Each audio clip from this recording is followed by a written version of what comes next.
ٹیپو سلطان، جو شیر میسور کے نام سے مشہور ہیں، برِ صغیر کے ان چند حکمرانوں میں سے ایک تھے جنہوں نے انگریزوں کی بڑھتی ہوئی طاقت کے خلاف نہ صرف جنگ لڑی بلکہ اپنی ریاست کو مضبوط اور خودکفیل بنانے کے لیے عملی اقدامات بھی کیے۔ ان کی بہادری، سیاسی حکمت عملی اور جدوجہد تاریخ کا ایک روشن باب ہے۔ پس منظر اور ابتدائی زندگی۔ ٹیپو سلطان 20 نومبر 1751 کو دیونہالی میں پیدا ہوئے۔ ان کے والد حیدر علی میسور کے حکمران تھے، جو اپنی فوجی صلاحیتوں اور تدبر کی وجہ سے شہرت رکھتے تھے۔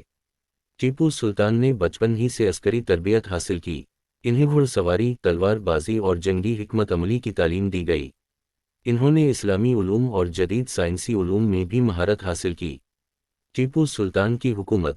حیدر علی کی وفات کے بعد 1782 میں ٹیپو سلطان میسور کے تخت پر بیٹھے۔ وہ ایک نہایت بہادر، ذہین اور دور اندیش حکمران تھے۔ ان کے دور حکومت میں میسور ریاست ترقی کی راہ پر گامزن ہوئی۔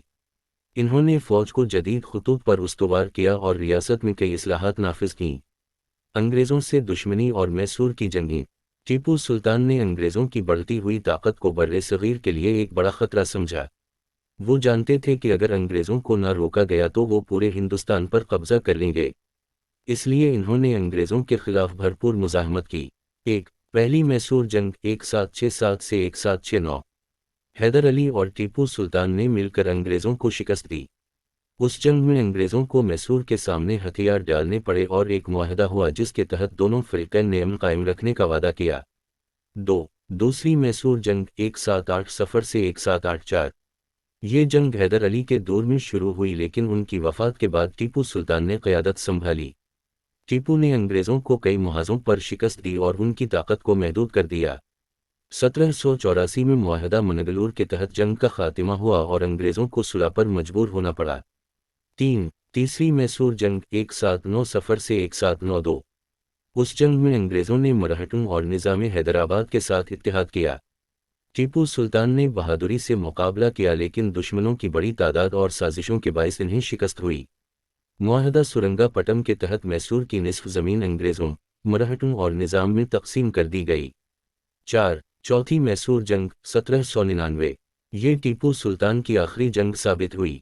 انگریزوں نے ایک بار پھر میسور پر حملہ کیا۔ لارڈ ولزلی کی قیادت میں انگریزوں نے سرنگا پٹم کے قلعے کو گھیر لیا۔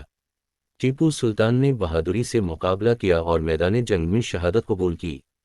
انگریزوں نے قلعے میں داخل ہو کر فتح حاصل کی اور میسور کی آزادی ختم ہو گئی۔ ٹیپو سلطان کی اصلاحات۔ ٹیپو سلطان صرف ایک جنگجو نہیں بلکہ ایک مدبر حکمران بھی تھے۔ انہوں نے میسور کی ترقی کے لیے کئی اصلاحات کیں۔ فوجی اصلاحات۔ ٹیپو نے اپنی فوج کو یورپی طرز پر منظم کیا اور راکٹ ٹیکنالوجی متعارف کروائی، جو اس وقت ایک بڑی ایجاد تھی۔ معاشی ترقی۔ انہوں نے زراعت، تجارت اور صنعت کو فروغ دیا۔ خاص طور پر سلک انڈسٹری اور مصالحہ جات کی تجارت کو ترقی دی۔ نظام عدل۔ ریاست میں انصاف کا نظام مضبوط کیا اور رعایا کی فلاح و بہبود پر توجہ دی۔ خارجہ تعلقات۔ ٹیپو سلطان نے فرانس، ترکی، ایران اور افغانستان جیسے ممالک سے سفارتی تعلقات قائم کیے تاکہ انگریزوں کے خلاف اتحاد بنایا جا سکے۔ ٹیپو سلطان کی شہادت۔ 4 مئی 1799 کو سرنگا پٹم کے محاصرے کے دوران ٹیپو سلطان دشمن کے خلاف لڑتے ہوئے شہید ہو گئے۔ جب ایک انگریز افسر نے ان کی لاش دیکھی تو کہا، آج ہندوستان کا سب سے بڑا شیر مر گیا ہے۔ ٹیپو سلطان کی شہادت کے ساتھ ہی میسور کی آزادی کا خاتمہ ہو گیا، لیکن ان کی بہادری اور قربانی ہمیشہ کے لیے تاریخ میں امر ہو گئی۔ ٹیپو سلطان کی میراث۔ ٹیپو سلطان کو آج بھی شیر میسور کے نام سے یاد کیا جاتا ہے۔ وہ ہندوستان کی آزادی کے اولین مجاہدوں میں سے تھے جنہوں نے انگریزوں کی سازشوں اور جارحیت کا ڈٹ کر مقابلہ کیا۔ ان کی شخصیت ہمیں یہ سبق دیتی ہے کہ آزادی اور خودداری کے لیے قربانی دینا سب سے بڑی عزت ہے۔ شہید کی جو موت ہے وہ قوم کی حیات ہے۔ یہ الفاظ ٹیپو سلطان کی زندگی پر بالکل صادق آتے ہیں۔